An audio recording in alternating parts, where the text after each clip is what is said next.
Welcome to only IAS. स्वागत है आप सभी लोगों का current affairs revision for prelims 2022 में। इकोनॉमी के करंट अफेयर्स के रिवीजन का ये हमारा पहला लेक्चर है। आज के इस सेशन में हम सितंबर महीने के इकोनॉमी के करंट अफेयर्स को रिवाइज करेंगे। इस सेशन का first important article special drawing rights के बारे में। Special drawing rights primarily IMF से रिलेटेड है। आईएमएफ में हर एक जो मेंबर कंट्री है उसको कुछ एसडीआर दिया जाता है। एसडीआर मतलब ये एक तरह का बास्केट ऑफ करेंसीज है। 5 इसमें करेंसीज हैं दुनिया की जो हैं, और आप चाहें तो उसका इस्तेमाल कर सकते हैं लेटर ऑन अपनी करेंसी से एक्सचेंज करके। लेट्स से इंडिया के पास यूएस डॉलर्स नहीं है या फिर फॉरेन करेंसी नहीं है और इंडिया परेशानी में है, तो इंडिया जो एसडीआर का कोटा है आईएमएफ का, उसका इस्तेमाल करके वो जो 5 करेंसीज हैं उनमें से किसी भी करेंसी में पैसे ले सकती है, या फिर आप एसडीआर लोन पे भी दे सकते हैं, ये भी सुविधाएं होती हैं। तो एसडीआर को लेके बात ये है कि आईएमएफ ने इंडिया की एलोकेशन एसडीआर में बढ़ाई है। पहले 12.57 बिलियन थी, अब वो बढ़ाकर 13.66 बिलियन हो गई है। तो ये इंडिया का एसडीआर एलोकेशन बढ़ा है। और तो एसडीआर है क्या? तो यूनिट ऑफ एलोकेशन है। इसमें कौन कौन से देशों की करेंसीज इस बास्केट में लिस्टेड है वो आपको पता होनी चाहिए, जिसके अंदर ऑब्वियसली पाउंड, डॉलर, युआन, येन और यूरो आता है। तो ये बास्केट प्रोवाइड करता है कि इनकी वैल्यू डेली कैलकुलेट होती है और वैल्यूएशन हर 5 साल पर रिन्यू किया जाता है कि कोई और करेंसी ऐड हो सकती है या नहीं, क्या चेंजेस करने चाहिए। तो हर मेंबर को वोटिंग पावर के हिसाब से जितनी भी होती है उतना कोटा मिलता है, और उतनी मात्रा में वो एक तो पहले कुछ देश कंट्रीब्यूट भी करते हैं, हर मेंबर कुछ ना कुछ कंट्रीब्यूट करता है आईएमएफ के इस कोटाज में, और उससे फिर वो लेटर ऑन लोन में भी दे सकते हैं। तो ये बात हो गई एसडीआर की special drawing rights. Again repeat करना चाहूँगा, कोई एक करेंसी नहीं है, ये बास्केट ऑफ करेंसीज का एक यूनिट है। आईएमएफ के मेंबर है तो आपको ये इतने मात्रा में एसडीआर आपके हिस्से का एसडीआर है, जिसका इस्तेमाल आप चाहें तो लेटर ऑन कर सकते हैं अपना फॉरेन एक्सचेंज ठीक करने के लिए, या आपको जब ज़रूरत हो तो आप इससे लोन भी ले सकते हैं। तो ये जो इंडिया का फॉरेन एक्सचेंज रिजर्व है उसमें भी एसडीआर को इंक्लूड किया जाता है। तो जैसे गोल्ड का रिजर्व होता है या फिर फॉरेन करेंसी रिजर्व होता है, रिजर्व ट्रांच आईएमएफ का जो होता है, उसी तरह एसडीआर को भी उसमें जोड़ा जाता है। तो ये 1945 में आईएमएफ खड़ी हुई थी और 190 कंट्रीज़ के मेंबर थी। और करता क्या भाई, तो ग्लोबल स्टेबिलिटी लाना इंटरनेशनल सेटअप में, वो इसका प्रमुख काम है। और एसडीआर का इसका जो मैंडेट है 2012 में और बढ़ाया गया, जिसमें इन्होंने इसको माइक्रो इकोनॉमिक और फाइनेंशियल सेक्टर इश्यूज़ को भी इंक्लूड किया। 2 प्रमुख रिपोर्ट्स हैं जो आईएमएफ लाती है, एक है ग्लोबल फाइनेंशियल स्टेबिलिटी रिपोर्ट और एक वर्ल्ड इकोनॉमिक आउटलुक रिपोर्ट। 2016 में क्वेश्चन आया था कि which of the following currencies has been proposed to be added to the basket of SDR, rouble, rand, Indian rupee या रेनमिनबी। तो ऑब्वियसली इसका answer होता रेनमिनबी जो चाइनीज करेंसी है। आर्टिकल एफएसडीसी के बारे में है। फुल फॉर्म है financial stability and development council. अभी फाइनेंस मिनिस्टर ने हाल ही में चेयर किया है इसकी 24th मीटिंग को। जानते हैं ये क्या है? ये एक नॉन स्टैच्यूरी एपेक्स काउंसिल है। नॉन स्टैच्यूरी होने का मतलब यह है कि इसको बनाने के लिए कोई एक्ट वगैरह पास नहीं किया गया है। ये एक काउंसिल है जो मिनिस्ट्री ऑफ फाइनेंस के तहत काम करती है। इसे 2010 में बनाया गया था एक एग्जीक्यूटिव ऑर्डर के माध्यम से। कोई कानून आता तो स्टैच्यूरी हो जाती, कानून नहीं आया तो नॉन स्टैच्यूरी है। 2008 में जो एक सब प्राइम क्राइसिस आया था, उसके रिजल्टेंट रघुराम राजन कमेटी ने इस संबंध में एक रिकमेंडेशन दी थी कि हमें फाइनेंशियल सेक्टर में रिफॉर्म की आवश्यकता है, इसलिए हमें इस प्रकार की एक काउंसिल का निर्माण करना चाहिए। रिजल्ट के तौर पे 2010 में ये बॉडी एग्जिस्टेंस में आई। इसके चेयरपर्सन होते हैं यूनियन फाइनेंस मिनिस्टर। कई सारे इसके मेंबर होते हैं, जैसे आरबीआई के जो गवर्नर हैं। कई सारे सेक्रेटरीज भी इसके मेंबर होते हैं, like finance secretary, secretary department of economic affairs, secretary department of financial services, secretary ministry of corporate affairs के, chief economic adviser ministry of finance के। तो ये सभी लोग इसके मेंबर होते हैं। कुछ और भी मेंबर्स होते हैं जो वेरियस बॉडीज से बिलोंग करते हैं, रेगुलेटर्स के, जैसे सेबी, इरडा, पीएफआरडीए, आईबीबीआई। इसके जो चेयरमैन होते हैं इन रेगुलेटर्स के, वो भी इसके मेंबर होते हैं। एफएसडीसी की एक सब कमेटी होती है, उसे आरबीआई के गवर्नर चेयर करते हैं। जितने भी मेंबर एफएसडीसी के होते हैं वो इस सब कमेटी के भी मेंबर होते हैं। इसका काम यह है कि एक इंस्टीट्यूशनल मैकेनिज्म ऑप्ट करके कंट्री के फाइनेंशियल कंडीशन को कैसे स्टेबल रखा जा सकता है, उस संबंध में जो वेरियस रेगुलेटरी बॉडीज हैं उनके बीच में कोऑर्डिनेशन स्टैब्लिश करें और जो फाइनेंशियल सेक्टर है उसके डेवलपमेंट को प्रमोट करें। ये मैक्रो प्रूडेंशियल सुपरविजन भी करते हैं, जो हमारी मैक्रो इकोनॉमी है, जो ब्रॉड पैरामीटर्स हैं उनका ध्यान रखते हैं। और जो फाइनेंशियल सेक्टर में बड़े बड़े एंटिटीज वर्क कर रही हैं उनकी फंक्शनिंग को भी ये देखते रहते हैं ताकि सब कुछ बढ़िया से काम करता रहे। देखिए, इस संबंध में एक प्रश्न आया था 2016 के प्रीलिम्स में एफएसडीसी काउंसिल के बारे में। पहला स्टेटमेंट था कि ये नीति आयोग का ऑर्गन है, दूसरा इसे यूनियन फाइनेंस मिनिस्टर हेड करते हैं, और तीसरा ये मैक्रो प्रूडेंशियल सुपरविजन करता है इकोनॉमी का। हमें पता है कि नीति आयोग का ये ऑर्गन नहीं है, बाकी ये दोनों तो करेक्ट हैं, तो सी यानी कि 2 and 3 will be the correct answer. हमारा नेक्स्ट आर्टिकल पीएलआई स्कीम के बारे में है टेक्सटाइल सेक्टर के लिए। देखिए, पीएलआई स्कीम हमने पहले भी डिस्कस किया हुआ है। यूनियन कैबिनेट ने अभी इस स्कीम को टेक्सटाइल सेक्टर के लिए अप्रूव किया है। इसका फुल फॉर्म है प्रोडक्शन लिंक्ड इंसेंटिव। मैंने कई दफा बताया है, एक बार फिर से आपको बता देता हूं। सिंपल ये है कि आप जो एडिशनल प्रोडक्शन करेंगे उसमें सरकार इंसेंटिव देती है। लाइक आप 100 यूनिट प्रोडक्शन पहले से कर रहे थे जिसका आपका खर्चा 100 रुपए का था, फिर आपने 100 यूनिट प्रोडक्शन आपका और बढ़ा दिया, तो ये जो पहले वाला चल रहा था इसको भूल जाओ, इस पर सरकार कोई इंसेंटिव नहीं देगी, ये तो आपका पहले से ही चल रहा था। ये जो 100 आपने एडिशनल प्रोडक्शन स्टार्ट किया 100 यूनिट का, इसमें आपको 100 रुपए एक्स्ट्रा खर्च करने पड़ रहे हैं। तो ये जो 100 रुपए आप एक्स्ट्रा खर्च कर रहे हो ना, इस पर सरकार 4 रुपए से लेकर 12 रुपए तक इंसेंटिव दे देगी। डिपेंड करता है कि कौन सी स्कीम के तहत कौन सा प्रोडक्ट आ रहा है, उनका अपना क्लासिफिकेशन है। तो 4 रुपए से, मतलब सिंपली कहूं तो 4% से 12% तक का इंसेंटिव मिल जाएगा, जो आपका एडिशनल प्रोडक्शन पर एडिशनल एक्सपेंडिचर है। इससे आप सामान को सस्ता बेच सकते हैं, आपके पास नई यूनिट्स को खोलने के लिए पैसा होगा और आपका सामान कॉम्पिटिटिव बन सकता है मार्केट में। यही सारे फायदे होते हैं पीएलआई स्कीम के। इसका एक अच्छा फायदा होता है कि इससे इन्वेस्टमेंट अट्रैक्ट होता है। अगर इन्वेस्टर्स को पता है कि वो एडिशनल यूनिट पे पैसा खर्च करेंगे तो स्वाभाविक सी बात है कि वो ज्यादा पैसा लगा के बेहतर प्रोडक्शन की कोशिश करेंगे ताकि उन्हें इंसेंटिव मिल जाए। अभी जो ये है ये टेक्सटाइल प्रोडक्ट्स के लिए है, मैन मेड फाइबर, जिसे शॉर्ट में एमएमएफ फैब्रिक कहा जाता है, गारमेंट्स या टेक्निकल टेक्सटाइल। टेक्निकल टेक्सटाइल ऐसे टेक्सटाइल को कहा जाता है जो डिफरेंट पर्पसेस से इस्तेमाल किए जाते हैं। लाइक अगर आप देखें तो जो फायर फाइटर्स होते हैं उनका सूट डिफरेंट होता है, जो टेक्नीशियंस होते हैं उनका सूट डिफरेंट होता है। तो जो अलग अलग फील्ड में काम करने वाले लोगों के लिए अलग अलग कपड़े बनाए जाते हैं उन्हें टेक्निकल टेक्सटाइल कहा जाता है। तो उसके लिए भी ये इंसेंटिव मिलेगा। जो इंडियन टेक्सटाइल है वो इंटरनेशनल मार्केट में इसकी वजह से ज्यादा कॉम्पिटिटिव बनेगा। जैसे कि हम कह रहे थे, अब आपके पास ज्यादा पैसे होंगे तो आप अपना सामान थोड़ा सस्ता कर सकते हैं, क्योंकि प्रॉफिट मार्जिन आपको थोड़ा बहुत इस स्कीम के तहत मिल गया। इस स्कीम का ड्यूरेशन 5 सालों का होगा। पीएलआई स्कीम जो भी टेक्सटाइल सेक्टर के लिए आई है उसके फायदे की बात करें या इसमें क्या बातें की गई हैं, तो देखिए इसमें पहली बात तो ये है कि कोई भी व्यक्ति, जिसमें फर्म या इंडिविजुअल भी आ सकता है, अगर वो 300 करोड़ रुपए का इन्वेस्टमेंट प्लांट, मशीनरी, इक्विपमेंट या सिविल वर्क में करना चाहता है। देखिए, अगर आप जमीन ले रहे हैं या कोई बिल्डिंग वगैरह हायर कर रहे हैं तो उसका नहीं माना जाएगा। बाकी की चीजों में अगर आप वो पैसा खर्च कर रहे हैं जिसमें आप एमएमएफ फैब्रिक्स या गारमेंट्स प्रोड्यूस करने वाले हैं, टेक्निकल टेक्सटाइल बनाने वाले हैं, तो आप इस स्कीम का लाभ ले सकते हैं। ओवरऑल इन्वेस्टमेंट अगर 100 करोड़ का होने वाला है तो भी लाभ लिया जा सकता है। ऐसे सेक्टर्स को प्रायोरिटी दी जाएगी जो एस्पायरेशनल डिस्ट्रिक्ट्स में, टीयर 3, टीयर 4 टाउन्स में या रूरल एरियाज में जो यूनिट्स लगाई गई हैं उन्हें प्राथमिकता दी जाएगी इस स्कीम के तहत।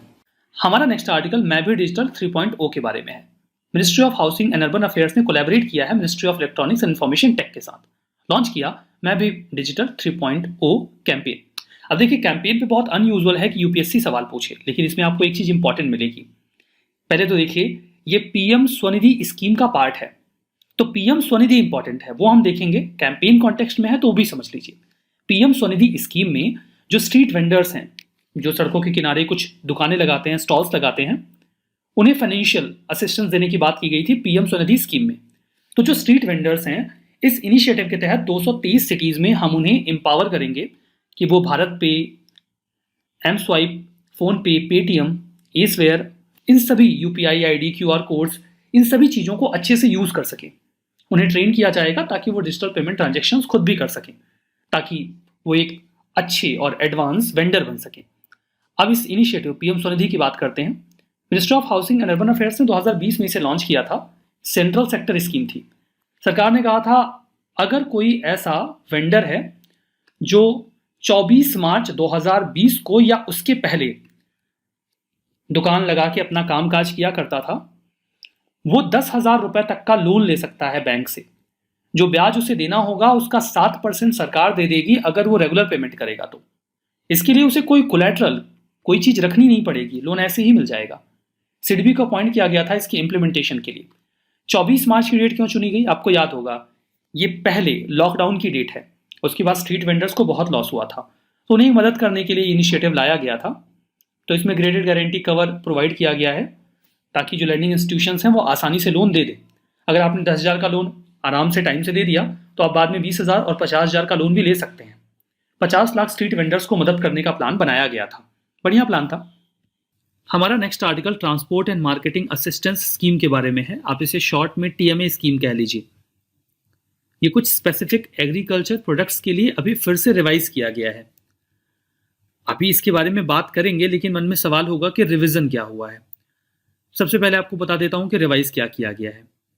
पहले इस स्कीम के तहत डेयरी प्रोडक्ट नहीं आते थे, अभी इस स्कीम में डेयरी प्रोडक्ट को भी जोड़ दिया गया है, असिस्टेंस को भी बढ़ा दिया गया है। ये समझेंगे, एक आइडिया लग गया कि हाँ डेयरी प्रोडक्ट ऐड किया गया है transport and marketing assistance scheme में। यही रिवीजन हुआ है। ये जो स्कीम है ये ministry of commerce and industry की है, 2019 में इसे लॉन्च किया गया था।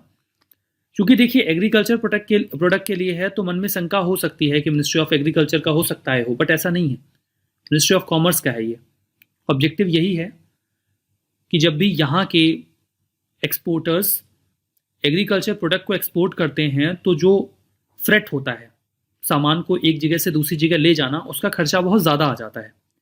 फर्दर उसकी मार्केटिंग करना ताकि दूसरे देशों में उस सामान को खरीदा जाए, उसमें भी काफ़ी खर्चा आता है। ये खर्चा इतना ज़्यादा होता है कि दूसरे देशों में यहाँ का जो एग्रीकल्चर प्रोडक्ट पहुँचता है वो कॉम्पिटिटिव नहीं रह जाता। तो सरकार इसके लिए उन्हें असिस्टेंस दे देती है। कई बार ये असिस्टेंस 50% का होता है और कई बार 100% का भी होता है, ताकि उनका सामान फॉरेन मार्केट में सस्ता पहुंचे और वो कॉम्पिटिटिव बन सके। जो असिस्टेंस होता है इससे हायर फ्रेट कॉस्ट को काउंटर करने में मदद मिलती है। सभी प्रकार के एक्सपोर्टर्स इसका हिस्सा बन सकते हैं जो रजिस्टर्ड हैं एक्सपोर्ट प्रमोशन काउंसिल के तहत फॉरेन ट्रेड पॉलिसी के संज्ञान में या उसके आधार पर, और वो जो एलिजिबल एग्रीकल्चर प्रोडक्ट है उसका ही ट्रांसपोर्ट करते हैं, वो सभी इसका हिस्सा बन जाएंगे। जो स्कीम है इसमें जैसे कि नाम से स्पष्ट है, इसमें एक तो फ्रेट कवर होता है, सामान को एक जगह से दूसरी जगह ले जाने का खर्चा, और दूसरा मार्केटिंग, ताकि लोगों को अपने सामान के बारे में बता सकें। इन दोनों खर्चों को कवर किया जाता है। ये स्कीम शुरू में 2019 में आई थी 2020 तक के लिए, बाद में इसे 2021 तक के लिए एक्सटेंड किया गया, और अभी जो रिवाइज्ड वर्जन आया है ये 2022 तक के लिए है। तो वही है, डेयरी प्रोडक्ट को ऐड कर दिया गया है, असिस्टेंस बढ़ा के। जो देखिए इसमें दोनों प्रकार का जो फ्रेट है वो कवर्ड है। जो समंदर के रास्ते एक्सपोर्ट होता है वो भी कवर्ड है, जो एयरवेज से होता है वो भी कवर्ड है। तो जो एक्सपोर्ट बाई सी हो रहा है उसमें 50% का असिस्टेंस मिलेगा, और जो बाई एयर हो रहा है उसमें 100% तक का असिस्टेंस मिलेगा। क्योंकि बाई एयर जो एक्सपोर्ट होता है वो थोड़ा महंगा पड़ता है, तो असिस्टेंस भी उसमें ज़्यादा चाहिए होता है। बट चूँकि जो एग्रीकल्चर प्रोडक्ट होते हैं वो पेरिशेबल होते हैं, तो बाई एयर उनका एक्सपोर्ट ज़्यादा सेफ होता है, सामान जल्दी पहुंच जाता है, खराब होने का खतरा कम होता है, लेकिन वो महंगा पड़ता है। तो उसमें अगर असिस्टेंस मिल जाएगा ज़्यादा तो ज़्यादा मदद हो जाएगी ना। हमारा नेक्स्ट आर्टिकल उड़ान स्कीम के बारे में है। सिविल एविएशन मिनिस्ट्री ने अभी अपना एजेंडा अनाउंस किया है अगले 100 दिनों का। इसमें उन्होंने कहा है कि वो 50 नए रूट लॉन्च करेंगे उड़ान स्कीम के तहत। जो एविएशन टरबाइन फ्यूल होता है जिससे फ्लाइट्स को उड़ाया जाता है वो कई बार महंगा होता है, जस्ट बिकॉज उनके ऊपर वैट ज़्यादा लगता है। तो फिर जो फ्लाइट का फेयर है वो सस्ता कैसे होगा। तो ये भी कहा गया है कि अब जो वैट है एविएशन टरबाइन फ्यूल के ऊपर उसे भी रेशनलाइज करेंगे, संभावना है कि कम करेंगे। तो इससे जो फ्लाइट्स के टिकट्स हैं उन्हें सस्ता किया जा सकेगा। स्कीम का उद्देश्य ये था कि जो रिमोट और रीजनल एरियाज हैं कंट्री के, उनको एयर ट्रेवल से, not Airtel, it's air travel, तो एयर ट्रेवल से अफोर्डेबल रेट में कनेक्ट किया जाए, ताकि एक आम इंसान भी एयर ट्रेवल कर सके। जैसे पहले प्लेन में बैठना बहुत बड़ी बात हो जाया करती थी, अब तो कुछ जगहों के टिकट आपको 2,000 रुपये में, 2,500 रुपये में भी मिल जाते हैं। हालांकि ये तो नहीं कह सकते कि बहुत सस्ता है, 2,000-2,500 भी है, इनफ है, बट फिर भी अगर पहले आप देखो तो 5,000, 7,000, 9,000 के टिकट्स आते थे, उसके कंपैरिजन में थोड़ा सस्ता तो हो ही गया है। तो एक सामान्य व्यक्ति अगर चाहे तो अफोर्ड कर सकता है, तो सस्ता किया गया है। जो की कंपोनेंट है ये उड़ान स्कीम, मतलब अफोर्डेबल बनाना है एयर ट्रेवल को, ये सेंटर का जो नेशनल सिविल एविएशन पॉलिसी है उसका भी एक इम्पॉर्टेंट पार्ट है, जिसे 2016 में हमारे ऑनरेबल प्राइम मिनिस्टर ने लॉन्च किया था। इस स्कीम के तहत जो आधी सीट्स होंगी उड़ान फ्लाइट्स में जो इस स्कीम के तहत आती हैं, उन्हें सब्सिडाइज्ड फेयर पे ऑफर किया जाएगा, मतलब उनकी टिकट सस्ती दी जाएंगी। अब जो उन फ्लाइट्स को ऑफर कर रहे हैं उन्हें तो नुकसान हो जाएगा ना, तो उनके लिए एक वायबिलिटी गैप फंडिंग का प्रावधान किया जाएगा। वायबिलिटी गैप फंडिंग का मतलब ये होता है कि आपका जो नुकसान हो रहा है, मतलब आपका प्रॉफिट 10 रुपए का होना था और हुआ 5 का ही, तो ये जो 5 रुपए का आपका नुकसान हुआ है ये गैप है, तो इस गैप को पूरा करने के लिए फंडिंग कर दी जाएगी, दैट इज वीजीएफ। तो वायबिलिटी गैप फंडिंग कर देगी सरकार। अब यहाँ पे सरकार जो भी खर्च करेगी वो ऐसा नहीं है कि केवल सेंट्रल गवर्नमेंट सारे पैसे दे देगी, कुछ हिस्सा राज्यों को भी देना होगा, कुछ सेंट्रल गवर्नमेंट देगी। तो कुल मिला के ये जो स्कीम है इसे सेंट्रल स्टेट गवर्नमेंट दोनों मिलकर फंड कर रहे हैं। अभी तो इस स्कीम को 10 सालों के लिए लॉन्च किया गया है, हो सकता है आगे और भी बढ़ा दिया जाए। उड़ान 4.0 के बारे में बात करते हैं। 2019 के दिसंबर में इसे लॉन्च किया गया था। इसके चौथे वर्जन में फोकस था नॉर्थ ईस्टर्न रीजन पे, हिली स्टेट्स में और आइलैंड्स में, कि हम उन्हें भी एयरवेज से कनेक्ट करें। जो एयरपोर्ट अथॉरिटी ऑफ इंडिया के डेवलप किए गए एयरपोर्ट्स हैं उनको हाई प्रायोरिटी पे रखा जाएगा, मतलब वहां पर जो भी फ्लाइट्स ऑपरेट हो रही हैं उन्हें वायबिलिटी गैप फंडिंग दी जाएगी। उड़ान 4 के तहत हेलीकॉप्टर्स और सी प्लेन्स के ऑपरेशंस को भी इनकॉर्पोरेट किया गया। सी प्लेन्स ऐसे होते हैं जो समंदर से टेक ऑफ और लैंड कर सकते हैं। आर्टिकल T+1 सेटलमेंट सिस्टम के बारे में है। हाल ही में securities and exchange board of India ने यानी कि सेबी ने अलाउ कर दिया है स्टॉक एक्सचेंजेस को कि वो T+1 सिस्टम स्टार्ट कर सकते हैं। हालांकि एक ऑप्शन होगा, कंपलसरी नहीं है कि वो T+1 सिस्टम पे जाए ही, लेकिन अगर वो इसे ऑप्ट करते हैं तो ये T+2 सिस्टम को रिप्लेस करेगा। अभी ये वैकल्पिक है, हो सकता है आने वाले समय में सेबी इसे कंपलसरी भी कर दे। अभी बात तो ठीक है कि वैकल्पिक है, कंपलसरी है, तो बात की बात है, पहले है क्या। देखिए, अगर आप शेयर्स में ट्रेडिंग करना चाहते हैं, अगर आप शेयर्स खरीदते हैं तो उसके लिए आपको रिसीव करने के लिए एक डीमैट अकाउंट खोलना पड़ता है, डीमेटलाइज अकाउंट, जिसमें आप अपने शेयर्स को रिसीव कर सकते हैं, सारा ट्रांजेक्शन उसी अकाउंट में करते हैं। तो सपोज करिए कि आपने शेयर्स को खरीदने के लिए पैसे दे दिए हैं, तो तुरंत ही आपके मोबाइल में मैसेज नहीं आ जाएगा कि आपको शेयर्स मिल गए हैं। शेयर्स आपके डीमैट अकाउंट में आने में 2 दिन का समय लगता है। ये एक नॉर्मल सी प्रक्रिया है, जो भी लोग शेयर्स में ट्रेडिंग करते हैं उन्हें पता होता है कि हाँ इतना समय लगेगा। सिमिलरली अगर आपने अपने शेयर्स बेचे हैं तो इसका मतलब ये नहीं कि आपको पैसे तुरंत मिल जाएंगे, 2 दिनों का समय आपको पैसे मिलने में भी लगता है। तो T+2 ये एब्रीविएशन है जो ये बताता है कि सिक्योरिटीज के ट्रांजैक्शन के सेटलमेंट में कितना समय लगना है। तो T यहां पर ट्रांजैक्शन है और 1 यहां पे सेटलमेंट का टाइम है।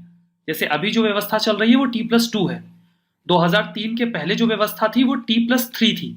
तो इसमें T ट्रांजैक्शन है और 3 हुआ करता था सेटलमेंट का टाइम। अभी जो व्यवस्था है T+2 है, तो T ट्रांजैक्शन है और 2 दिन सेटलमेंट का टाइम है, तो T+2 का मतलब यही है। अब यहां पर देखिए, अगर मान लीजिए आपने मंडे को अपना शेयर खरीदा तो वो वेडनेसडे को ब्रोकर के पास आ जाता है। 2 दिन का समय एक्चुअली में ब्रोकर के लिए होता है, आपको वो थर्सडे को देता है, तो आपको यूजुअली 3 दिन लग जाते हैं, लेकिन बोला फिर भी इसे T+2 ही जाता है। अभी T+1 की बात चल रही है, मतलब 1 दिन के भीतर ट्रांजेक्शन कंप्लीट होगा। आपने अगर मंडे को शेयर्स खरीदे हैं तो ट्यूसडे को आपको मिल जाएंगे, सीधे सीधे ट्यूसडे को ब्रोकर को मिल जाएंगे। अगर आप ब्रोकर के थ्रू जा रहे हैं तो वेडनेसडे को आपको मिल जाएंगे। तो अब 1 दिन का समय केवल लगेगा। तो यही बात देखिए यहाँ पे लिखी गई, मंडे से ट्यूसडे में आपको मिल जाएगा। अगर बीच में कोई हॉलीडे नहीं है, वर्किंग डे है, तो की बात की जा रही है। तो T+1 और T+2 की बात करते हैं तो T+2 का मतलब वही है कि पहले 2 दिन का समय लगता था, T+1 में अब 1 दिन का समय लगेगा। तो ये पूरी प्रक्रिया चलती है।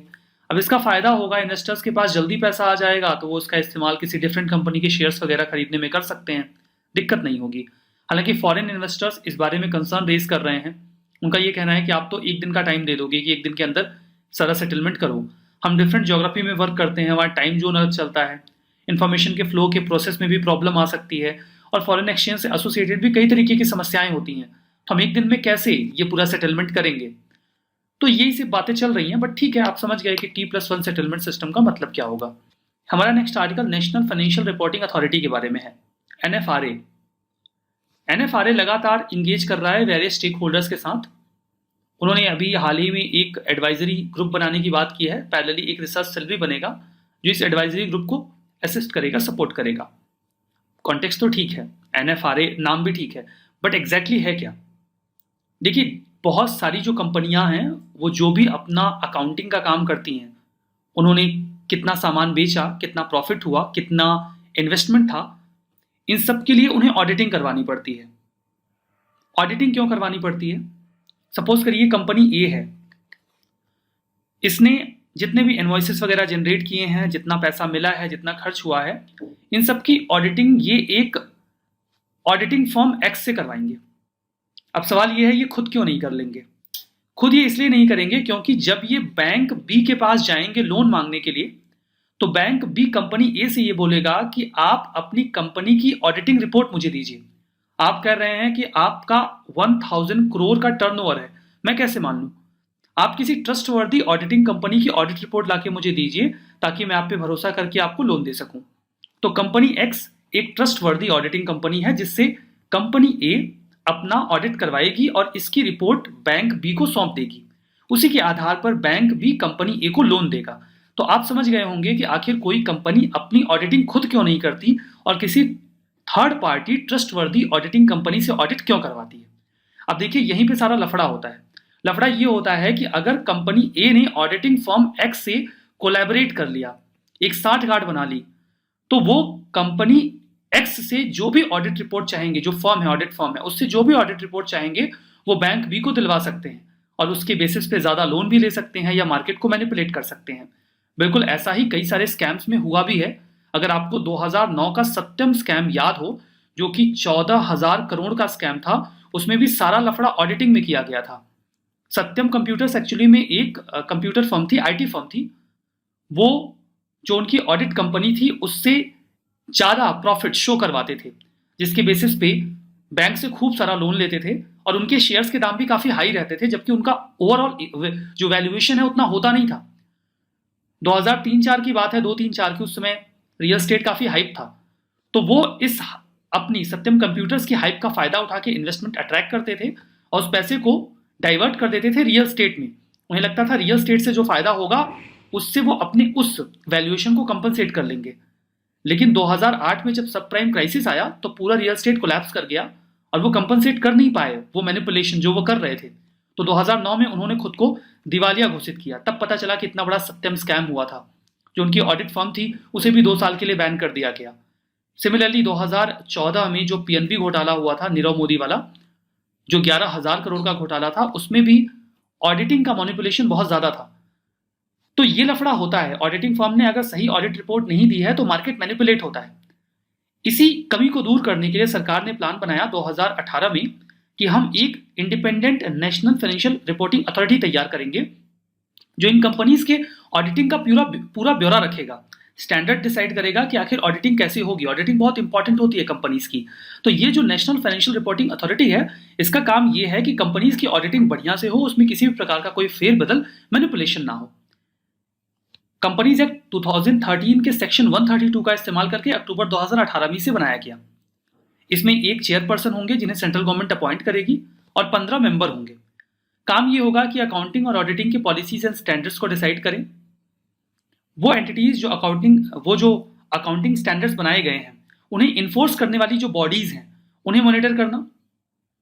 जो प्रोफेशनल्स इन्वॉल्व हैं ऐसे स्टैंडर्ड्स को या क्वालिटी ऑफ सर्विस जो वो डिलीवर कर रहे हैं वो बढ़िया हो, उसे ओवरसी करने की जिम्मेदारी भी इसी बॉडी की होगी। बाकी जो भी फंक्शंस एंड ड्यूटीज इंडिया में अकाउंटिंग के स्टैंडर्ड्स को, ऑडिटिंग के स्टैंडर्ड्स को बेहतर करने के लिए रिक्वायर्ड होगा, वो परफॉर्म करेंगे। ये लिस्टेड कंपनीज को पूरी तरीके से ओवरसी करेंगे कि वहां पर अकाउंटिंग में, ऑडिटिंग में कोई प्रॉब्लम ना हो। और ऐसी अनलिस्टेड कंपनी भी जिनका पेडअप कैपिटल कम से कम 500 करोड़ का हो या उनका टर्नओवर 1000 करोड़ का हो, वो भी इनके एम्बिट में आ जाएंगे। हमारा next article index of industrial production के बारे में है। इंडिया का जो इंडस्ट्रियल आउटपुट है वो 11.5% बढ़ा है। इसके पहले ये 10.5% कॉन्ट्रैक्ट कर गया था एक साल पहले, यानी कि माइनस में चला गया था। ये जो एस्टिमेट है ये नेशनल स्टैटिस्टिकल ऑफिस का है, यानी कि एनएसओ का। अब देखिए, देश में बहुत सारी इंडस्ट्रीज वर्क कर रही हैं। उनका जो प्रोडक्शन है, उनका जो आउटपुट है, वो कितना ज्यादा बढ़ अथवा घट रहा है, इसकी जानकारी के लिए भी तो हमें कुछ चाहिए ना। एग्जैक्टली ये इंडेक्स वही जानकारी हमें देता है। नाम से स्पष्ट है कि IIP is a kind of indicator जो ये बताता है कि इंडिया में जो वेरियस इंडस्ट्रियल प्रोडक्ट्स बनाए जा रहे हैं एक सर्टेन गिवन पीरियड में उनका वॉल्यूम घट रहा है अथवा बढ़ रहा है, क्या चेंजेस आ रहे हैं। सबसे इंपॉर्टेंट बात जो आपको ध्यान में रखना है वो ये है कि इसे मंथली पब्लिश किया जाता है और नेशनल स्टैटिस्टिकल ऑफिस जो कि ministry of statistics and programme implementation का पार्ट है वो इसे पब्लिश करता है। इंडिकेटर में अगर आप बात कर रहे हैं तो देखिए एक कंपोजिट इंडिकेटर है जिसमें 3 ब्रॉड सेक्टर्स कैटेगराइज किए जाते हैं, mining, manufacturing and electricity, MME। जैसे आप ये कह लीजिए कि ग्रुप ऑफ एक्टिविटीज हैं जो इसका हिस्सा होती हैं। तो माइनिंग एक हो गया, इलेक्ट्रिसिटी एक हो गई, मैन्युफैक्चरिंग में देखिए बहुत सारी मैन्युफैक्चरिंग एक्टिविटीज इन्वॉल्व हो जाती हैं। अगर आप यूज बेस्ड सेक्टर की बात करेंगे तो बेसिक गुड्स, कैपिटल गुड्स और इंटरमीडिएट गुड्स इसका हिस्सा होते हैं। बेसिक गुड्स जिनका इस्तेमाल किसी और चीज को बनाने के लिए किया जाता है, लाइक आपको शक्कर बनाने के लिए गन्ना चाहिए। कैपिटल गुड्स जैसे मशीनरी वगैरह ये कैपिटल गुड्स में आ जाएंगे। इंटरमीडिएट गुड्स जैसे आपको ब्रेड बनाना है तो फिर आपको आटे की आवश्यकता पड़ेगी। बेस ईयर IIP की कैलकुलेशन में 2011-12 माना जाता है। गवर्नमेंट एजेंसीज इसका इस्तेमाल including ministry of finance, reserve bank of India policy making purpose से करते हैं। अगर इंडस्ट्रियल आउटपुट बढ़िया जा रहा है तो उसके हिसाब से काम किया जाता है, लो जा रहा है तो फिर उसे रिवाइव करने की कोशिश की जाती है। और जो IIP है ये काफी रिलेवेंट होता है इंडिया में जो क्वार्टरली या फिर एडवांस GDP इवैल्यूएशन या एस्टिमेशन किया जाता है उसके लिए भी। देखिए वैसे तो कई सारी इंडस्ट्रीज की जो भी आउटपुट्स हैं वो इसका हिस्सा होते हैं। भारत में 8 कोर सेक्टर्स हैं या कोर इंडस्ट्रीज हैं, वो IIP का 40.27% वेटेज कवर कर लेती है। ये 8 सेक्टर्स हैं, refinery product, electricity, steel, coal, crude oil, natural gas, cement और फर्टिलाइजर। यही इनका सीक्वेंस भी है, इनका वेटेज इसी क्रम में है जिस क्रम में इन्हें यहां लिखा गया है। इस संबंध में 2015 में एक प्रश्न पूछा गया था कि index of 8 core industries, in 8 core industries के प्रोडक्शन का जब इवैल्यूएशन किया जाता है तो उसके लिए जो एक सेपरेट इंडेक्स होता है that is called index of 8 core industries, उसमें हाईएस्ट वेटेज किसका होता है। तो देखिए वैसे तो जो हाईएस्ट वेटेज है वो है रिफाइनरी प्रोडक्ट का, लेकिन ये ऑप्शन में है नहीं, तो दूसरा इलेक्ट्रिसिटी है। So that will be the correct answer, electricity generation. तो बी आपका आंसर हो जाएगा। हमारा नेक्स्ट आर्टिकल हाइड्रोजन फ्यूल के बारे में है। मिनिस्ट्री ऑफ रेलवे ने डिसाइड किया है कि वो अपनी एक एंटिटी को क्लोज डाउन करेंगे, Indian railways organisation for alternate fuel, IROAF। ये 7 सितंबर 2021 से इफेक्ट में है। मैं बता दूं कि एक सेपरेट एंटरप्राइज है जो एसोसिएट होकर मिनिस्ट्री ऑफ रेलवे के वर्क करता है। ये काम करते थे ग्रीन फ्यूल के फील्ड में जिसका इस्तेमाल ट्रांसपोर्ट सेक्टर में किया जाए। ध्यान दीजिएगा कि अभी कुछ समय पहले इन्होंने hydrogen fuel cell based technologies जो ट्रेन में इस्तेमाल की जा सके उसके लिए बिड्स भी इनवाइट किए थे। मिनिस्ट्री ऑफ रेलवे का ये कहना है कि इस एंटिटी के बंद हो जाने के बाद भी हाइड्रोजन फ्यूल की दिशा में जो काम किया जा रहा है वो किया जाता रहेगा, उस पर प्रभाव नहीं पड़ेगा। हाइड्रोजन के बारे में बात करते हैं। ये काफी सबसे ज्यादा लाइटेस्ट पहला एलिमेंट होता है पीरियोडिक टेबल में। ये हवा से भी हल्का होता है इसलिए एटमॉस्फेयर में काफी ऊपर चला जाता है, हमें नीचे मिलता नहीं है। ये अपने प्योर फॉर्म में H2 के फॉर्म में हमें नहीं मिलता। स्टैंडर्ड टेम्परेचर और प्रेशर पे हाइड्रोजन टॉक्सिक नहीं होता, नॉन मेटेलिक होता है, इसमें कोई गंध नहीं होती, कोई टेस्ट नहीं होता और कोई कलर भी नहीं होता। हाइड्रोजन के अकरेंस की बात करें तो मॉलिक्यूलर हाइड्रोजन अर्थ पर हमें अवेलेबल नहीं मिलता, जैसे कन्वेंशनल नेचुरल रिजर्वायर में नेचुरल फ्यूल वगैरह में मिलते हैं वैसे नहीं। ज्यादातर हाइड्रोजन जो अर्थ पर अवेलेबल है वो या तो वाटर के साथ बॉन्डेड होता है, H2O में हाइड्रोजन होता है, या तो फिर वो कार्बन के साथ जुड़ा होता है जो आपको लिविंग या फिर डेड एनिमल्स में मिल जाएगा या फॉसिलाइज्ड बायोमास में मिल जाएगा। हमें हाइड्रोजन चाहिए तो हमें इसे पानी से अलग करना होता है, हाइड्रोजन और ऑक्सीजन को तोड़ के निकालना होता है। चूंकि ये फ्यूल सेल्स को पावर कर सकता है और इलेक्ट्रिक व्हीकल्स इससे चलाई जा सकती हैं जिनमें कोई एमिशन नहीं होगा, तो अगर इसका डोमेस्टिक प्रोडक्शन किया जाता है तो हाइड्रोजन फ्यूल की एफिशिएंसी के साथ हम एक अल्टरनेट फ्यूल की ओर बढ़ सकेंगे। अगर इसका इस्तेमाल किया जाता है तो पानी एकमात्र बाई प्रोडक्ट होता है, मतलब ये 100% क्लीन फ्यूल होता है। हाइड्रोजन इंटरनल कंबशन इंजन्स में भी फ्यूल के तौर पे इस्तेमाल किया जा सकेगा। हमारा नेक्स्ट आर्टिकल स्टेबल कॉइन्स के बारे में है। स्टेबल कॉइन्स ये काफी ज्यादा न्यूज में है। It is a kind of crypto currency, लेकिन ये बाकी के क्रिप्टो करेंसी से कैसे अलग है, लाइक बिटकॉइन से ये कैसे अलग है। बिटकॉइन के पीछे कोई लीगल बैकिंग नहीं होती, लेकिन स्टेबल कॉइन्स के पीछे बैकिंग होती है। स्टेबल कॉइन्स लिंक होते हैं किसी एसेट से, that is the major difference. वो एसेट गोल्ड हो सकता है, रियल स्टेट बिल्डिंग्स हो सकती हैं, कुछ और हो सकता है। इसके अलावा इस एसेट में करेंसी भी हो सकती है। मतलब ये जो स्टेबल कॉइन्स हैं इनकी वैल्यू को किसी करेंसी के साथ पैक कर दिया जाता है, इसीलिए तो इन्हें नाम दिया गया है स्टेबल। क्योंकि अगर ये किसी करेंसी के साथ या किसी एसेट के साथ पैक किए गए हैं, जोड़ दिए गए हैं, तो इनकी वैल्यू उतनी तेजी से फ्लक्चुएट नहीं करेगी जितनी तेजी से उन क्रिप्टो करेंसीज की वैल्यू फ्लक्चुएट करती है जो किसी भी करेंसी के साथ या एसेट के साथ पैक्ड नहीं है, जुड़े हुए नहीं है। कई बार ये गवर्नमेंट बैक्ड करेंसी से भी पैक्ड होते हैं। कई सारे, मतलब वैसे तो देखिए अगर आप स्टेबल कॉइन की बात करेंगे तो आपको 50 से ज्यादा स्टेबल कॉइन वर्तमान में प्रचलन में मिल जाएंगे। इनमें से 1 दर्जन से ज्यादा तो आपको डॉलर से पैक्ड मिलेंगे। डॉलर की वैल्यू ऊपर नीचे होगी तो इन क्रिप्टो करेंसीज की वैल्यूज भी ऊपर नीचे होंगी। और कुछ बाकी देशों के फियाट करेंसी से भी ऐड होते हैं, जैसे कि यूरो या फिर येन, इसलिए ये प्रचलन में भी है। चूंकि ये किसी न किसी एसेट से जुड़े हुए होते हैं इसलिए ये कम फ्लक्चुएट करते हैं और लोग इसमें ज्यादा इंटरेस्टेड होते हैं बिटकॉइन या एथेरियम की तुलना में। ये इसलिए भी यूजफुल होते हैं बिकॉज इन्हें बहुत ही आसानी से ट्रांजैक्ट किया जा सकता है और इन्वेस्टमेंट में खतरा कम लगता है। पहला जो स्टेबल कॉइन था जो 2014 में बनाया गया वो था टीथर। जो टीथर है उसको लेकर अक्सर आरोप लगाया जाता था कि इसमें ट्रांसपेरेंसी कम है। यह डॉलर के साथ पैक्ड था, लेकिन जो इशूइंग एंटिटी है उसके पास जितने टीथर हैं उसके बैकअप में कितना डॉलर है, जब टीथर खत्म हुए तो डॉलर्स घटाए गए कि नहीं, टीथर अगर बढ़ाया गया तो डॉलर्स बढ़े कि नहीं जो उसके बैकअप में है, इसकी जानकारी पब्लिक डोमेन में क्लियर कट आती नहीं थी। इसलिए टीथर को लेकर कई सारी शंकाएं पैदा होने लगी और कई सारे और भी स्टेबल कॉइन्स एग्जिस्टेंस में आए। हमारा नेक्स्ट आर्टिकल रेल कौशल विकास योजना के बारे में है। मिनिस्ट्री ऑफ रेलवे ने अभी इस योजना को जारी किया है, लॉन्च किया है प्रधानमंत्री कौशल विकास योजना के तहत।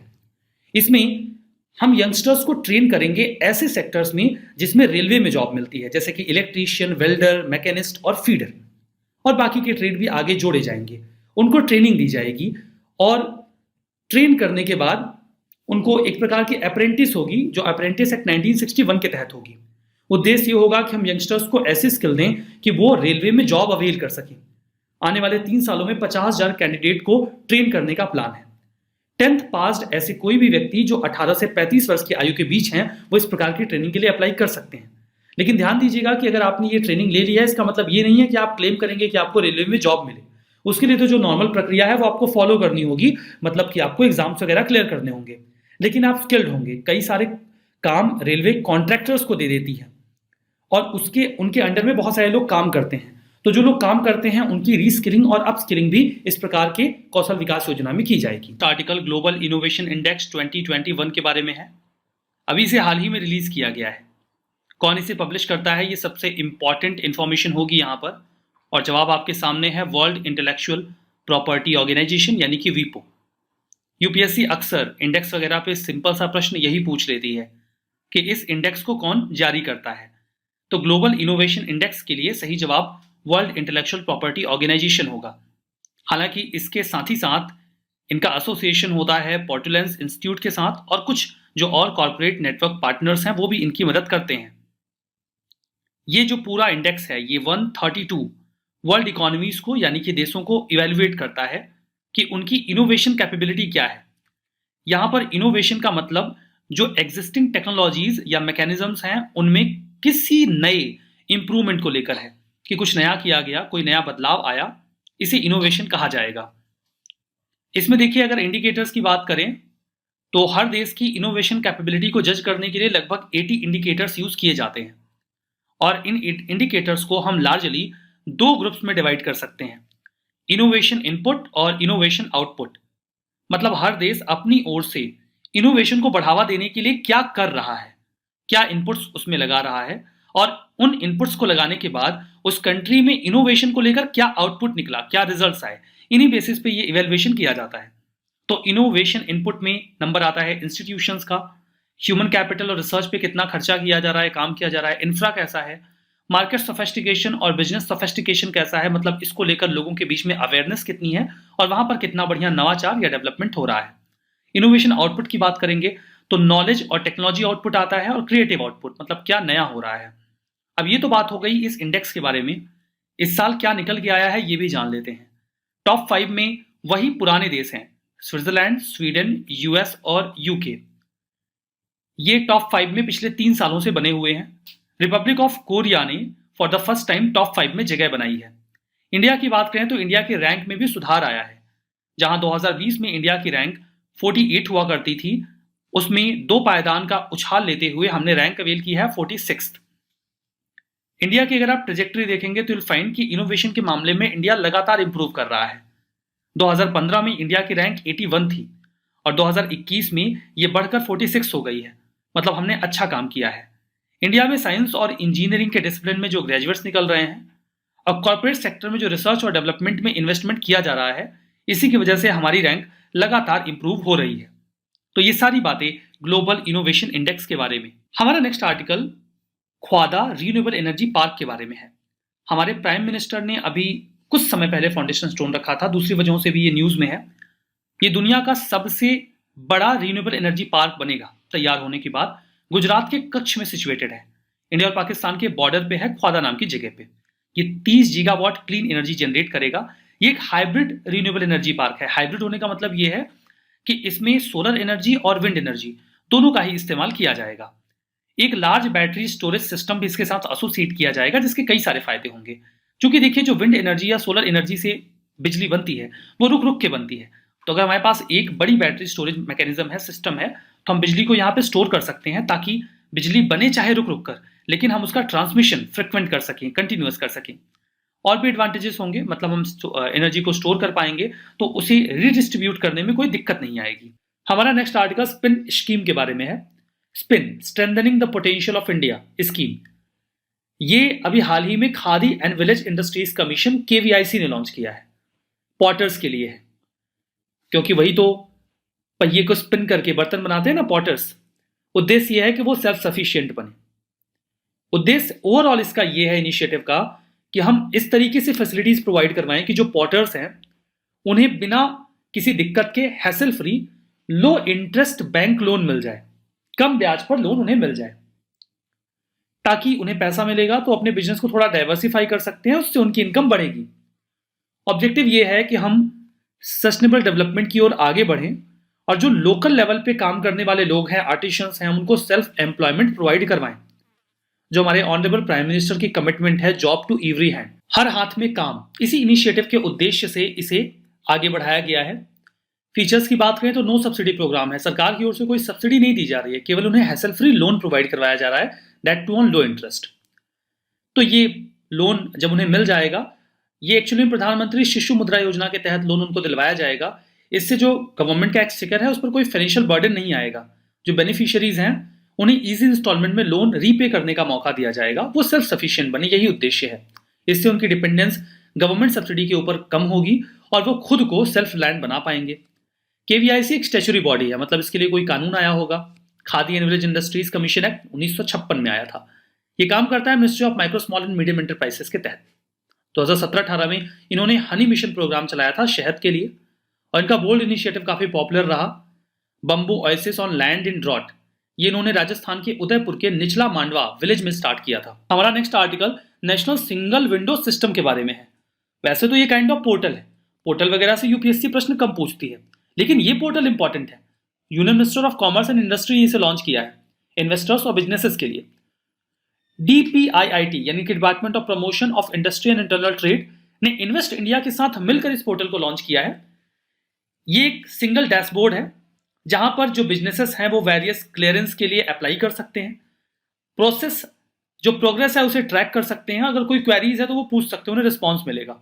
तो ईज ऑफ डूइंग बिजनेस की ओर ये एक कदम है, इसलिए मैंने आपको इसके बारे में बताया। अगर आप department for promotion of industry and internal trade की बात करें तो minister of commerce and industry के तहत काम करता है। अगर बात इन्वेस्ट इंडिया की जाए तो ये इंडिया का national investment promotion and facilitation agency है। मतलब अगर कोई भी इन्वेस्टर इंडिया में इन्वेस्ट करना चाहता है तो वो सबसे पहले इन्वेस्ट इंडिया से कांटेक्ट कर लेता है। 2009 में इसे नॉन प्रॉफिट वेंचर के तौर पे बनाया गया था। ये भी मिनिस्ट्री ऑफ कॉमर्स के तहत ही काम करता है। हमारा next article medical device park scheme के बारे में है। आत्मनिर्भर भारत की बात हम अक्सर करते रहते हैं। इसी दिशा में एक कदम बढ़ाते हुए ministry of chemicals and fertilisers ने हाल ही में क्रिएट किया है एक स्कीम को, promotion of medical device parks. ताकि मेडिकल डिवाइस की इंडस्ट्री को इंडिया में और डेवलप किया जा सके, इसके लिए सरकार ने प्लान बनाया है कि वो 400 करोड़ रुपए खर्च करेंगे। मतलब ये है टोटल फाइनेंशियल आउटले। अब देखिए, इंडिया में मेडिकल डिवाइसेस काफी महंगे होते हैं बिकॉज ज्यादातर हमें इंपोर्ट करने पड़ते हैं। हमने देखा कि जब कोविड की सिचुएशन आई तो मेडिकल डिवाइसेस की बहुत ज्यादा कमी पड़ी। हम नहीं चाहते कि ऐसा दोबारा हो, इसलिए कोशिश ये की जा रही है कि मेडिकल डिवाइसेस की मैन्युफैक्चरिंग इंडिया में की जाए। अब ये पार्क ऐसा नहीं है कि वहां पे फूल पौधे लगा दिए जाएंगे, सब जाके देखें, उन्हें बहुत अच्छा लगे, ये उद्देश्य नहीं होता। जब भी किसी इंडस्ट्रियल पार्क की हम बात करते हैं तो वो एक ऐसी लोकेशन होती है जहां पर सरकार कुछ बेसिक कॉमन फैसिलिटीज डेवलप करती है, जैसे कि वहां पर electricity, raw material, water facility, ये सब बेसिक तौर पे प्रोवाइड करवा दिया जाएगा। अगर हम मेडिकल डिवाइस इंडस्ट्री की बात कर रहे हैं तो मेडिकल डिवाइस को टेस्ट करने के लिए जो लैब्स बनते हैं वो बहुत महंगे होते हैं, तो सरकार ऐसी लैब्स भी यहाँ पर बना देगी। उसके लिए जो भी इंडस्ट्रीज हैं वो अपना जो भी रेंट वेंट है वो दे के अपने डिवाइसेस टेस्ट करें। तो वो बेसिक कॉमन फैसिलिटीज सरकार प्रोवाइड करवा देगी, जिसके बाद मेडिकल डिवाइसेस को मैन्युफैक्चर करना आसान हो और सभी जो भी मैन्युफैक्चरर्स हैं वहां पर अपना जो भी उनका विंग है उसे इंस्टॉल करें, लगाएं और मैन्युफैक्चरिंग करें। तो एक यूनिक ब्लेंड होता है अगर आप मेडिकल डिवाइस इंडस्ट्री की बात करेंगे तो इंजीनियरिंग और मेडिसिन का, क्योंकि हम ऐसे डिवाइसेस तैयार करते हैं, मशीन्स तैयार करते हैं जो एक इंसान को जिंदा रखे, उसे ट्रीट करे, उसे कोई दिक्कत ना हो। तो स्टैंडर्ड टेस्टिंग की इजी एक्सेस होगी इस प्रकार के पार्क में, और बेसिक इंफ्रा फैसिलिटीज जो वर्ल्ड क्लास लेवल की होंगी उन्हें यहां पे प्रोवाइड करवाया जाएगा। मेडिकल डिवाइस प्रोडक्शन की कॉस्ट इससे कम होगी। हमारे यहाँ जो मेडिकल डिवाइसेस होंगी वो अफोर्डेबल होंगी और उनकी अवेलेबिलिटी बेहतरीन होगी। टेन्योर इसका 2020-21 से 24-25 है। जो भी एक मेडिकल डिवाइस पार्क बनाया जाएगा उसका जो भी खर्चा आएगा कॉमन इंफ्रा फैसिलिटीज को डेवलप करने में, एक डिवाइस एक पार्क के लिए 70% जो भी खर्चा आएगा वो इस स्कीम में से दे दिया जाएगा। नॉर्थ ईस्टर्न और हिली स्टेट्स के लिए यह खर्च 90% रखा गया है। एक मेडिकल डिवाइस पार्क के लिए मैक्सिमम 100 करोड़ रुपए ही खर्च किए जा सकते हैं। कुछ राज्यों को चुना गया है ऐसे पार्क्स के लिए, इन प्रिंसिपल अप्रूवल दिया गया है।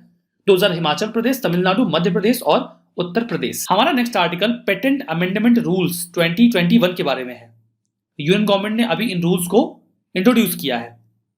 अब देखिए, पेटेंट का मतलब क्या होता है। Patent is a kind of intellectual property. एक होती है फिजिकल प्रॉपर्टी, जैसे कि आपका मकान, आपकी जमीन। एक होती है इंटेलेक्चुअल प्रॉपर्टी जो कोई व्यक्ति अपने इंटेलेक्ट से तैयार करता है। आपने कोई मशीनरी बनाई है नई, कोई नया मैकेनिज्म डेवलप किया है, कोई नया इनोवेशन किया है, तो आपकी इंटेलेक्चुअल प्रॉपर्टी है, वो फिजिकल प्रॉपर्टी नहीं है। You can not touch that. लेकिन इंटेलेक्चुअल प्रॉपर्टी को कोई चोरी ना कर ले, उसका फायदा कोई और ना उठा ले, इसलिए उस पर पेटेंट दिया जाता है ताकि वो प्रोटेक्टेड रहे और लोग इनोवेशन को लेकर इंसेंटिवाइज हो। मतलब आप इनोवेट करेंगे तो आपको इंसेंटिव मिलेगा, वो प्रोडक्ट आपका होगा। लेकिन पेटेंट फाइल करने का खर्चा बहुत ज्यादा हुआ करता था, इसलिए एजुकेशनल इंस्टीट्यूशंस में जो रिसर्च होती थी उसके लिए वो पेटेंट फाइल करते नहीं थे। उन्हें लगता था पता नहीं पेटेंट मिलेगा कि नहीं मिलेगा, इतने पैसे खर्च अलग से हो जाएंगे। सरकार ने अभी इस हर्डल को कम करने के लिए ये कहा कि सभी एजुकेशनल इंस्टीट्यूशंस को पेटेंट की जो फीस देनी है वो अब 80% कम लगेगी। इससे फायदा होगा। एजुकेशनल इंस्टीट्यूशंस जो भी रिसर्च एंड डेवलपमेंट का काम कर रहे हैं एटलीस्ट वो उसके पेटेंट का प्रयास करेंगे, फीस ज्यादा नहीं होगी। ये जो पेटेंट फी है इसे कम करने के लिए पेटेंट रूल 2003 में अमेंडमेंट करने की आवश्यकता पड़ी है। देखिए, पहले ये 80% फी रिड्यूस की गई थी केवल ऐसे एजुकेशनल इंस्टीट्यूशंस के लिए जो गवर्नमेंट फंडेड है। अभी इसे हर प्रकार के एजुकेशनल इंस्टीट्यूशंस को एक्सटेंड कर दिया गया है। फर्दर एक और इंपॉर्टेंट बात की गई है कि हम और जल्दी पेटेंट दें। लाइक आपने पेटेंट फाइल कर दिया और आपको लंबे समय तक पेटेंट मिला ही नहीं, तो फिर आपको लगता है क्या ही मतलब है जबरदस्ती इतने लंबे प्रोसेस में जाने का। तो फास्टेस्ट ग्रांटेड पेटेंट का एक मैकेनिज्म होता है। इसमें यह कोशिश की जाती है कि 41 डेज के भीतर पेटेंट दे दिया जाए। इन जनरल पेटेंट जो होता है वो 180 दिनों में यानी कि 6 महीनों में दिया जाता है, और कई बार तो इससे भी ज्यादा समय लग जाता है। लेकिन जो बहुत तेजी से पेटेंट दिया जाता है वो 41 दिनों के भीतर दे दिया जाता है।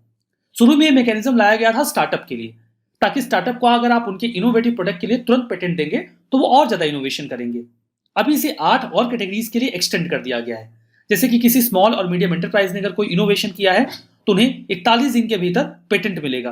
Female applicant, government department, institutions जिन्हें सेंट्रल, प्रोविंशियल या स्टेट एक्ट के द्वारा बनाया गया है, गवर्नमेंट कंपनी, ऐसे इंस्टीट्यूशंस जो पूरी तरीके से या फिर उसके एक हिस्से के रूप में गवर्नमेंट द्वारा फाइनेंस किए जाते हैं, या फिर पेटेंट प्रोसिक्यूशन हाईवे, ये एक प्रोग्राम था जिसमें जल्दी पेटेंट देने का प्लान तैयार किया गया था, उसमें जो भी मैकेनिज्म आता है उसमें पेटेंट अब 41 डेज के भीतर दिया जाएगा।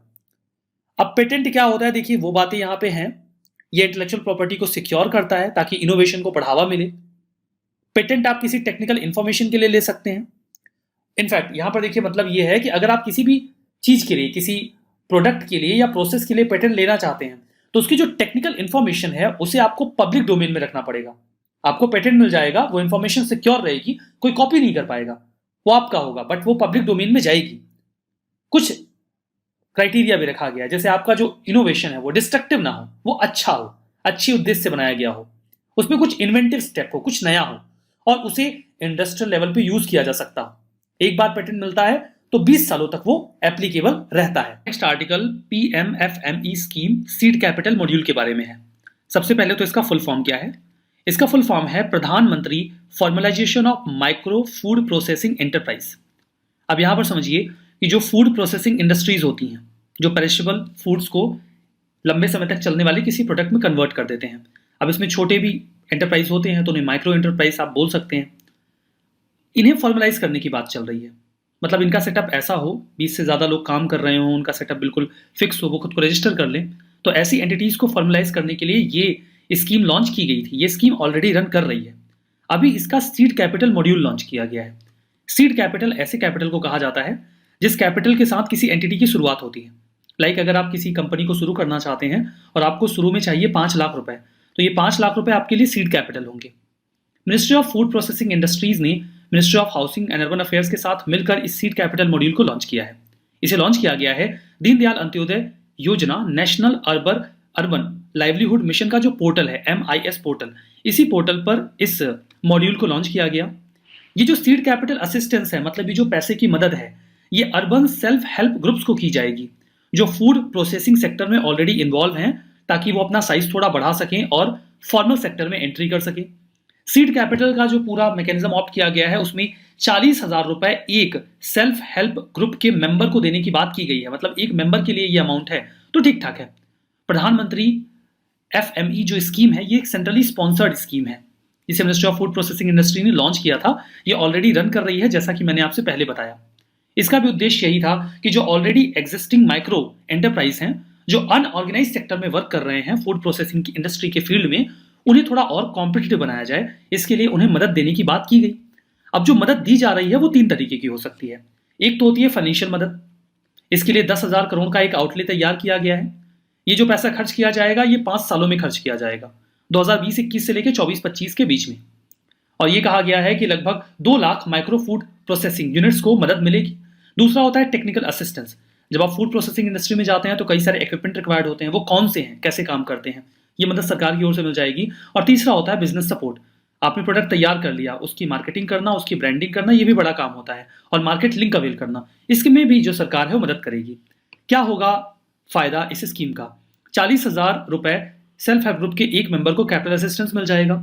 ये क्रेडिट लिंक्ड सब्सिडी की भी बात करता है। लाइक आप जो भी इन्वेस्टमेंट कर रहे हैं उसका 35% आप लोन ले सकते हो, और वो लोन जो लोगे उस पर जो आप ब्याज दोगे उसमें सरकार आपको सब्सिडी दे देगी।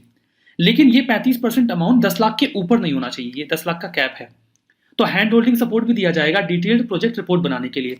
जब भी आप कोई नया काम स्टार्ट करते हैं और सरकार से असिस्टेंस की उम्मीद करते हैं तो आपको एक प्रॉपर प्रोजेक्ट रिपोर्ट तैयार करनी होती है जो डिटेल्ड हो, विस्तार से हो, तो उसे DPR कहा जाता है।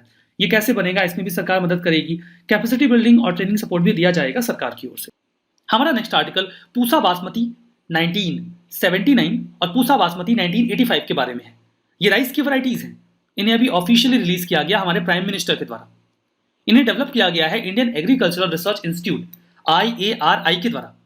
ये भारत का पहला non genetically modified herbicide tolerant rice variety है।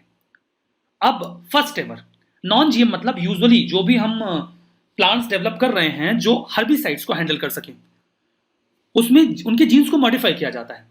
ये हर्बिसाइड्स को टॉलरेट तो कर सकता है लेकिन ये जेनेटिकली मॉडिफाइड नहीं है, ये अच्छी बात है। हर्बिसाइड एक ऐसा केमिकल एजेंट होता है जो ऐसे प्लांट्स को, खरपतवार को डिस्ट्रॉय करता है। जैसे मान लीजिए धान में कई तरीके की घास फूस उगाती है, वो धान की ग्रोथ को रोकती है, पैडी की ग्रोथ को रोकती है। तो ऐसे खरपतवारों को नष्ट करने के लिए हम कुछ केमिकल्स डालते हैं, उन्हें हर्बिसाइड कहा जाता है।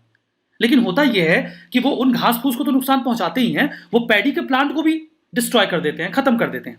तो हमें ऐसा पैडी का प्लान चाहिए जो इन हर्बिसाइड्स के साइड इफेक्ट को हैंडल कर सके, मतलब केवल खरपतवार ही नष्ट हो और धान का पौधा बचा रहे और ग्रो करे। तो ये जो नई वैरायटी है, इसमें एक्चुअली में एक म्यूटेटेड एसिटोलैक्टेट सिंथीज एलएस जीन का इस्तेमाल किया गया है।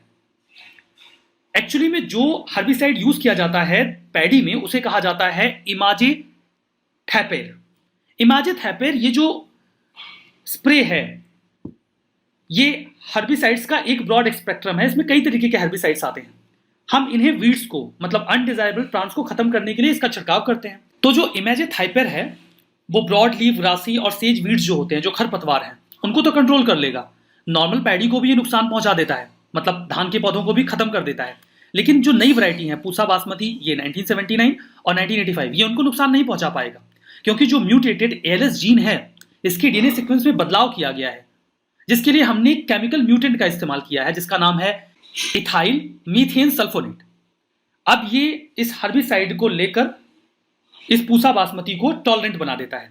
अब हम ये कह रहे हैं कि ये जेनेटिकली मॉडिफाइड नहीं है, रादर म्यूटेटेड जीन का यूज किया जा रहा है। अब दोनों में अंतर क्या है? एक साफ अंतर है, जब भी हम किसी प्लांट को जेनेटिकली मॉडिफाई करते हैं तो उसमें एक फॉरेन जीन इंसर्ट किया जाता है, जिसके लिए हम CRISPR-Cas9 टेक्निक का इस्तेमाल करते हैं। बायोलॉजिकल सीजर जाके जीन को काटता है, बायोलॉजिकल पेस्टर जो होता है उसमें नए जीन को पेस्ट करता है। ये सब मैकेनिज्म जेनेटिक मॉडिफिकेशन में किया जाता है। जबकि जो म्यूटेशन होता है उसमें हम बाहर से कुछ भी नहीं डालते, जो जीन अंदर हैं हम उन्हें ही म्यूटेट करवा देते हैं, जिसके लिए हम कुछ केमिकल एजेंट्स का इस्तेमाल करते हैं। लाइक पूसा बासमती 1979 और 1985 के केस में हमने इथाइल मीथेन सल्फोनेट का इस्तेमाल किया है। तो नया कुछ नहीं डाला, बस जो उसमें था उसी में बदलाव कर दिया। That is mutation. बाहर से कुछ ऐड करेंगे तो जेनेटिक मॉडिफिकेशन हो जाएगा। बैंक्स के बारे में क्या है, नियो बैंक्स क्यों रेलेवेंट है और असल में क्या डिफरेंस है इनमें और एक नॉर्मल बैंक्स में जिनको हम जानते हैं, उनके बारे में बात करते हैं। कुछ दिनों से हमने देखा है एक टर्म काफी फेमस है, फिनटेक फर्म्स, मतलब फाइनेंशियल टेक्नोलॉजिकल फर्म्स। ये ऐसी कंपनीज या ऐसे आउटलेट्स हैं जो फाइनेंस में आज तक जो हम देखते आए हैं। फाइनेंस से आप क्या समझते हैं? जहां भी आप या तो कोई मॉनेटरी चीजों का लेन देन करते हैं, पैसे देते हैं, कोई प्रोडक्ट खरीदते हैं। फॉर एग्जाम्पल आप कह सकते हैं कॉमर्शियल फर्म्स हो गई, for example banks, share holders की ब्रोकरेज फर्म्स हो गई। पहले वो सब आपको प्रॉपर शेयर अगर खरीदना होता था तो आपको एक सर्टिफिकेट मिलता था, ये शेयर आपने खरीदा है, और आप उस शेयर का जब सर्टिफिकेट आपके पास होता था, इसका सबूत होता था कि आपके पास वो शेयर है। अब क्या होता है, आप 5 पैसा, अप स्टॉक, जीरो था जैसी कंपनी से ऑनलाइन स्टॉक्स खरीद सकते हैं और वो आपके ऑनलाइन डीमेट अकाउंट में जाता है। वो जो हम देख रहे हैं वो एक तरह का डिजिटाइजेशन ऑफ फाइनेंशियल सर्विसेज है। वो ऐसी फर्म्स हैं जो कि टेक्नोलॉजी का इस्तेमाल करती हैं आपकी फाइनेंशियल सर्विसेज को और ज्यादा एफिशिएंट और सुचारू बनाने के लिए। उसी प्रकार से हमने देखा जब बैंक जो नॉर्मली ब्रिक और मॉर्टर बैंक्स जिनको हम जानते हैं, बैंक्स मतलब आपको जो बैंक पता है कि वो SBI हो, HDFC हो, ICICI हो, जहां आप एक बैंकिंग स्ट्रक्चर में जाते हैं वहां आपको सर्विसेज प्रोवाइड की जाती है। उन केसेस में कुछ ऐसे फाइनेंशियल फर्म्स आए हैं, कुछ ऐसी फाइनेंशियल कंपनीज आई हैं जो अपना सारा काम ऑनलाइन करती हैं और वो डेटा का यूज करती हैं, डेटा एनालिटिक्स का यूज करती हैं। उनसे उनके पास स्पेशलाइज्ड डेटा होता है। फॉर एग्जांपल एक बैंक में आप जाएं और मैं जाऊं और हम कोई सर्विसेज लें, तो हम पैसे डालेंगे, पैसे निकालेंगे, या फिर कोई एक सर्विस इंश्योरेंस के लिए, या फिर हम कोई FD अकाउंट खुलवा ले, या फिर रिकरिंग डिपॉजिट अकाउंट खुलवा ले, वो हम पर्सन टू पर्सन जाकर वहां करते हैं और बैंक आपको उसके बदले में लोन देता है, आपको सेवाएं प्रदान करता है। लेकिन उनकी सारी सेवाएं अक्सर एक ब्रैकेट्स में होती है, इतनी सैलरी वालों को ये सेवा देनी है, इतनी सैलरी वालों को ये सेवा देनी है। वो स्पेशलाइज्ड, पर्सनलाइज नहीं होती क्योंकि इनके पास इतना डेटा नहीं होता। जो ऑनलाइन कंपनीज है इनके पास डेटा और एनालिटिक्स होता है, तो इनको पता होता है कि एक व्यक्ति अगर इस ब्रैकेट का और ये चीजें करना चाह रहा है तो इसको ये सेवा हम दे सकते हैं। तो ज्यादा पर्सनलाइज्ड उनके पास डेटा एनालिटिक्स की वजह से सुविधाएं होती है देने। लेकिन इंडिया में बैंक ऑपरेट करने के लिए क्या चाहिए? लाइसेंस, जो इन फर्म्स के पास होता नहीं है। तो अब ऐसे फर्म्स जो कि टेक्नोलॉजिकली फाइनेंशियल सर्विसेज प्रोवाइड कर रहे हैं, फॉर एग्जांपल पेटीएम, फोनपे, ये कंपनीज UPI का इस्तेमाल करते हुए या वॉलेट का इस्तेमाल करते हुए आपको ऑलरेडी कुछ सुविधाएं वो दे रही हैं जो आमतौर पे बैंक दिया करते थे। आप इनके थ्रू पेमेंट्स कर रहे हैं, आप इनके वॉलेट्स में पैसे भी रख रहे हैं, जो मुख्य रूप से बैंक का काम हुआ करता। अब कुछ ऐसी कंपनीज हैं जो ऑनलाइन सेवाओं का पेमेंट करने में आपकी मदद करती है, जैसे रेजर पे का इस्तेमाल आप पेमेंट करने में कर सकते हैं अगर कोई सेवा किसी वेबसाइट से आप ले रहे हैं। तो इस तरह की चीजें और ज्यादा इवॉल्व हो रही हैं। तो वहां एक नया टर्म आया है नियो बैंक्स का। ये असल में यूरोप और बाकी देशों में काफी प्रचलित है। ये वो प्लेटफॉर्म्स हैं जो कि बैंक नहीं है, परंपरागत रूप से बैंक्स नहीं है, लेकिन ये वो सारी सुविधाएं देते हैं जो बैंक्स आपको दे पाते हैं, और इनकी कोई फिजिकल प्रेजेंस नहीं होती, ये पूरी तरह डिजिटली प्रेजेंट होते हैं। अब आमतौर पे अगर आपको बोला जाए कि अपना आप 10 लाख रुपया या 20 लाख रुपया एक ऐसे बैंक में रख दो जो कि कहीं प्रेजेंट ही नहीं है, तो भाई आप तो कभी करेंगे नहीं, क्योंकि एक नॉर्मल बैंक के केस में आपको पता ही है इसका एड्रेस है, यहाँ अकाउंट है, यहाँ कैश स्टोर होता है, आरबीआई इसको ओवरलुक करती है। तो ये नियो बैंक्स एक सॉल्यूशन है जो कि डिजिटल सर्विसेज प्रोवाइड करते हैं, लेकिन वो जो भरोसे की बात होती है उसके लिए एक आमतौर पर नॉर्मल बैंक के साथ एग्रीमेंट करते हैं कि भाई इस बैंक के साथ हम मिलकर काम करेंगे और ये बैंक हमारा पेरेंट बैंक होगा, इस बैंक की सर्विसेज को हम और ज्यादा डिजिटाइज करेंगे, तो हम इसके रूप से एक नियो बैंक बनेंगे। तो नियो बैंक एक फाइनेंशियल फर्म्स है जो कि केवल डिजिटल जिनकी प्रेजेंस है, और वो बेसिक सर्विसेज प्रोवाइड करेंगे, सेविंग्स अकाउंट हो गए, इंटरेस्ट लोन हो गए, ये सब चीजें करके आपको वो पर्सनलाइज सेवाएं प्रदान करेंगे। और नियो बैंक्स के टर्म में खास बात ये होगी कि जो काम अभी तक बैंक्स कम सुचारू रूप से कर पा रहे थे, पर्सनलाइज सर्विसेज देना, वो ये दे पाएंगे। ये ज्यादा बेहतर तरीके से आपका इजीली अकाउंट खोल पाएगा। आपको अकाउंट ऑनलाइन खोलना है, ऑनलाइन ही आपका अकाउंट खुल जाएगा, डिजिटल वॉलेट होगा जहां से आप सेवाएं दे पाएंगे। डिफरेंस क्या है, ये जो लोन लेंगे, ये जो भी लोन देंगे या जो भी क्रेडिट सर्विसेज प्रोवाइड करेंगे वो थ्रू अ पेरेंट बैंक होगा। खास बात, अभी ऐसी कोई कैटेगरी आरबीआई रूल्स के अंतर्गत नहीं है, इसको लेके बात चल रही है। यूके यूएस में कई सारे ऐसे डिजिटल बैंक्स हैं, ऑनलाइन ओनली बैंक्स हैं, जिन्हें नियो बैंक्स भी कहते हैं। तो इंडिया में रेजर पे की बात मैंने करी, वो भी एक नियो बैंक खोलने की बात कर रहे हैं। तो ये वेल्थ मैनेजमेंट और जो भी सर्विसेज हैं पर्सनलाइज रूप से आपको दे पाएंगे। इनकी खास बात क्या है, आमतौर पर जो बैंक होते हैं काफी कॉम्प्लेक्स होते हैं। आपको एक पैसे, अगर अपने पैसे खुद के निकालने भी है तो आप 3-4 फॉर्म्स भरेंगे। नियो बैंक्स में सुविधाएं ये होती है कि वो पर्सनलाइज होती हैं, वहां पे अकाउंट खोलना भी डिजिटली, आप वीडियो के थ्रू ऑनलाइन अकाउंट खोल सकते हैं, आप आधार और डिजिटल ऑथेंटिकेशन कर सकते हैं, और यहां तक कि आपकी ऑफिस में जाने का काम नहीं है, आप सब कुछ फोन के थ्रू करते हैं। काफी सिंप्लीफाइड होता है, काफी ट्रांसपेरेंट होता है, और ये काफी फ्लेक्सिबल होता है। इनकी रेट्स जो है, क्या सेवाएं हैं, क्या सेवाएं किस दर पे मिलेंगी, वो डिपेंड करता है कि आपकी फाइनेंशियल हिस्ट्री कैसी है, आपको कौन सी सर्विसेज चाहिए। अगर आपको एक स्पेसिफिक सर्विस चाहिए जो अभी तक किसी को नहीं चाहिए थी, तो ये बैंक्स क्योंकि इतने फ्लेक्सिबल होते हैं तो आपके लिए स्पेसिफिकली वो सेवा दे सकते हैं। फॉर एग्जांपल, आपको पेमेंट करना है किसी कंपनी को, जहां पेमेंट देने के लिए आपको विदेश जाना पड़ सकता है, या किसी आपको डॉलर्स में पे करना है, हो सकता है आपका बैंक वो सुविधा ना प्रोवाइड करता हो, तो आपके लिए भी सुविधा नहीं होगी। लेकिन अगर वो नियो बैंक है तो वो देखेगा, अच्छा इस व्यक्ति को सुविधा चाहिए, क्या हमें ऐसी और सुविधाएं भविष्य में देनी पड़ सकती हैं, क्या ये हमारे लिए वायबल है, और अगर उनको लगता है वायबल है तो ये सुविधाएं आपको प्रोवाइड करेंगे। तो ये कंप्लीटली एक तरह से फ्लेक्सिबिलिटी इनके पास होती है, और ये पिछले 10 सालों में उभर के आए हैं। 2013 के बाद से ये ऐसे बैंक सामने आए, और सब कुछ यहाँ इंस्टेंटेनियस होता है, डिजिटाइज तरीके से होता है। तो बैंकों का एक नया स्वरूप है, जहां जो फिनटेक फर्म्स हैं वो आम बैंकों के अंदर काम करेंगे, और वो फाइनेंशियल सर्विसेज टेक्नोलॉजी का इस्तेमाल करते हुए आपको काफी एफिशिएंटली प्रोवाइड कर पाएंगे। पॉइंट टू बी नोटेड, अभी तक आरबीआई ने इसके ऊपर कोई रूल्स नहीं बनाए हैं, लेकिन बातें चल रही हैं और बहुत जल्दी इनके ऊपर रूल्स मार्केट में आने ही वाले हैं। देखने के लिए बहुत बहुत धन्यवाद। Thank you very much and have a nice day.